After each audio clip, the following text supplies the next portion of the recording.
Hey guys, it's Andy, and I'm here today with Renee Olstead from The Secret Life of the American Teenager. Hey guys. And I have to be honest with you, it was like disgusting and gray and like cloudy out here in New York until you showed up, and now it's bright and sunny and beautiful. I brought the sunshine all the way from Los Angeles. Thank you, Renee. And now speaking of The Secret Life, we just sort of recently got word that this 5th season that we're currently in, we're halfway through I guess, is going to be the last. Yes, and I'm gonna really miss filming with my Secret Life family, but I promise that this last season is gonna be incredible, so be sure you tune in. Now, do you know anything that might be coming up that you can share? Well, I think since our recent development that this will be our final season, I think the last few episodes are gonna get pretty crazy.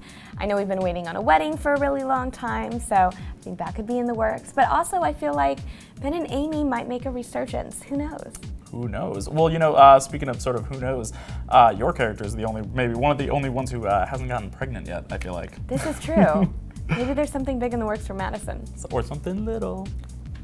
How about, you know, I've always sort of wondered, this show is sort of big on teen pregnancy and the pros and the cons. How do you feel after being on the show for 5 seasons? How do you feel about pregnancy? Well, I think the show is a great advertisement for safe sex for teens and opening up the conversation and actually having the sex talk with your parents.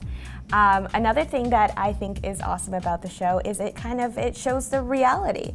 You know, it's not all good, it's not all bad when you're a teen mom, and I think it kind of shows the mix of the struggles and the beauty of life as well. For me, I think, you know, for my life plan, I think I'm going to have kids after grad school. I'm in the middle of finishing up my undergrad right now. I'm also getting ready to go on tour for some music I'm really excited about, so I have a lot in the works, and kids don't fit with my schedule for a little while, but I definitely want to have kids one day. Awesome. Now you mentioned being in school. How are you juggling everything? Well, I go to school on weekends. I found this amazing private women's college that does school from 8 to 6 on weekends. So sometimes it's a little bit of a struggle when you get to Friday and you're like, oh, the weekend, and then you realize you have to go to school. But it's worth it, and I really enjoy my classes. So I'm looking forward to probably actually being in school for a really long time if I do grad school. So. You also have a really cool music career. Obviously, you've recorded, I think, 5 albums now?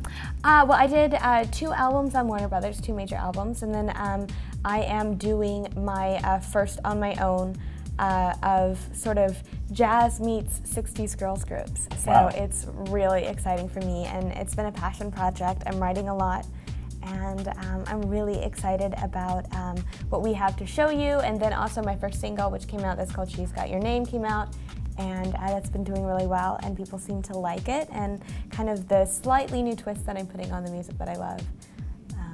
Yeah, She's Got Your Name. Get it on iTunes. Yay. Available now. You also have a movie, kind of a very different sort of movie that you have coming out. My first scary movie. Ooh. Tell me about it. It's called The Midnight Game, and it's coming out next year, and I'm in the starring role as Caitlin, a kind of wealthy, well-to-do girl who has a party at her house that goes awry. Why don't these girls in these horror movies learn not to have parties? Are you babysitting too? No, I'm actually not babysitting. I have a bunch of friends over. They bring their boyfriends, which of course that wasn't supposed to happen.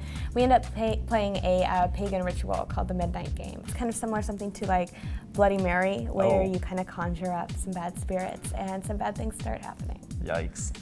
Now, I'm scared of that. So speaking of, you know, all that Halloween scariness, Halloween is coming up. Yes. Do you have a costume in mind? I don't have a costume in mind. I kind of want to go as maybe Dolly Parton, because she's my idol and I love her. My closet room is completely decorated with Dolly Parton memorabilia. I have Dolly dolls. I have Dolly posters. Have you been to Dollywood? I haven't been to Dolly, but I'm going to go so bad. It's like Mecca. It is. Gotta check it out. And hey, you can always draw inspiration from one of RuPaul's many drag queens. Yes, RuPaul's Drag Race is probably my favorite show on television, or one of them. I'm so inspired by all those guys. Sometimes I'm like, I don't think I'm worthy of being a woman. These men are incredible. They are better at being women than some women. This is true. I would kill for their legs too. Hey, as would I. Awesome. Well, hey, from Secret Life to RuPaul, that's how we do things around here. Yes. Thank you, Renee, for dropping by. Thank you for having me. And Hollywood Lifers, if you want to subscribe to more videos like this, click on the subscribe button right here. You can like us on YouTube to check out more of what we got, and hope to see you back on HollywoodLife.com.